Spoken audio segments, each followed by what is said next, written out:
and Dattatreya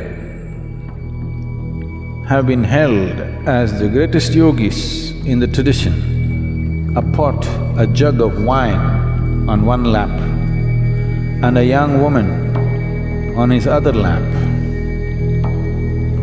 He just looked.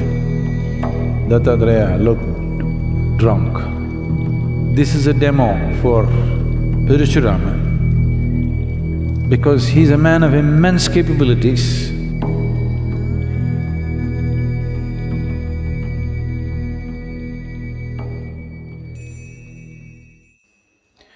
In certain schools of yoga, they classify yogis into three categories. These are referred to as Mandha, Madhyama and Uttama. Mandha means he has tasted what it means to be conscious. He has tasted the source of creation, he has known the oneness, but not able to keep it throughout the day. He needs to remind himself. When he reminds himself, when he's aware, he's there.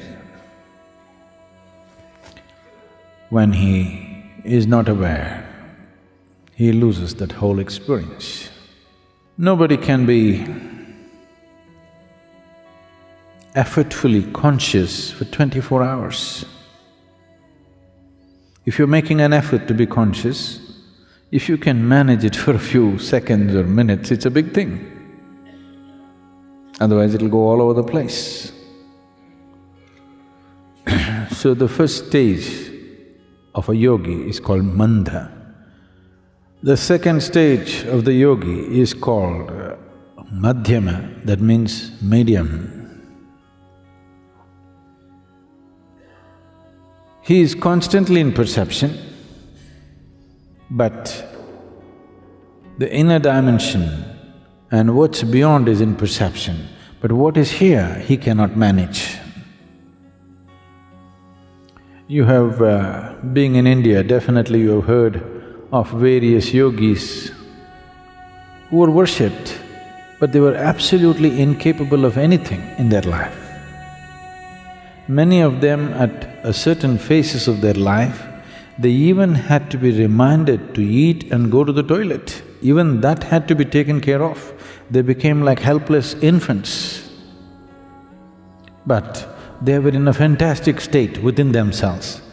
But however fantastic it is, you cannot remain in that state because being disconnected from the physical world, you cannot remain in the physical body.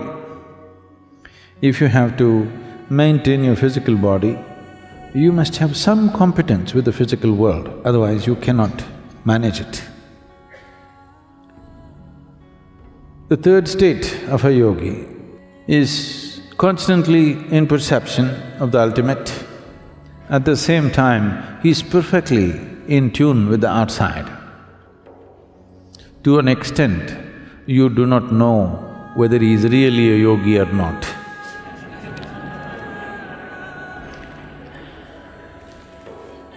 Dattatreya, you heard of Dattatreya? Dattatreya? Oh, that's some good news. Because and Dattatreya have been held as the greatest yogis in the tradition among all a galaxy of realized beings.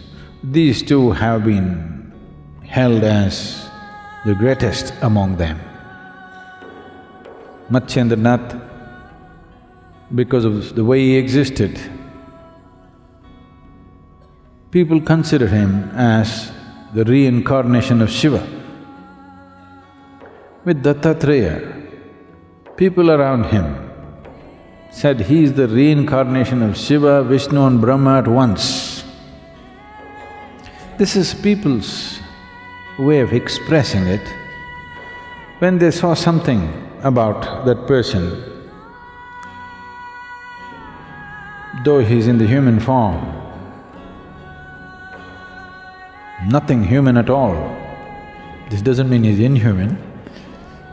Yes, definitely not human. So when they saw such qualities, they could only compare him to Shiva, Vishnu, Brahma like this. They said he is the reincarnation of all the three. So sometimes you will see Dattatreya's images with 3 heads because he is the reincarnation of all the three. Dattatreya lived a very enigmatic life. Even today, the clan which grew out of him, they follow certain things, a powerful clan. You might have… definitely you heard of Kanfats. These are the worshippers of Dattatreya. Even today they walk around with black dogs. Dattatreya always had black dogs around him, spotlessly black. I will not go into this dog business. There's a whole lot of things about it. He used dog in a certain way. You know, if you have a dog at home, he's little more perceptive than you. Yes or no? In smell, in hearing, in vision, he seems to be little better than you. So Dattatreya took the dog to a different level and he chose those dogs which were completely jet black. Even today, the Kanfats have these dogs with them. They won't let their dogs walk, they will carry them on their shoulders and walk, big dogs. Because it was Dattatreya's pet, so they treat him very special. After 200 generations, still what he set up still runs. Still it's one of the largest clans of spiritual seekers. When Parshurama, the axe hacker, anything that he saw, he hacked up with his axe, including his mother.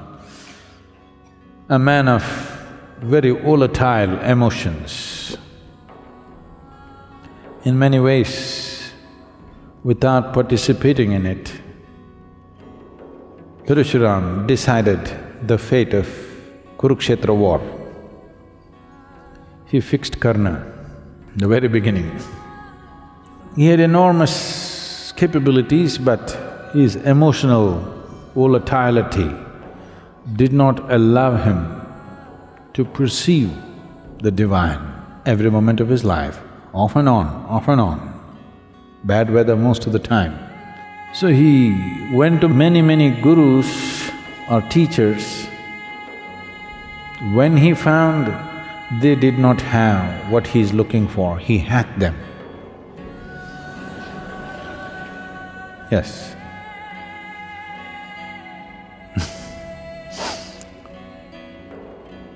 And then he came towards Dattatreya.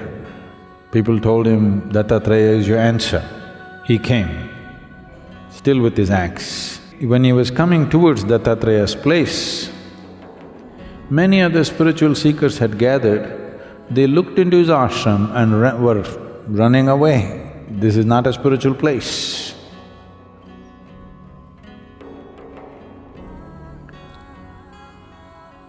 When Parshurama walked in to Dattatreya's abode, he looked. Here was a man who was sitting with a pot, a jug of wine on one lap and a young woman on his other lap. He just looked. Dattatreya looked drunk. Parshurama looked at him, put his axe down for the last time and prostrated himself. Everybody else left.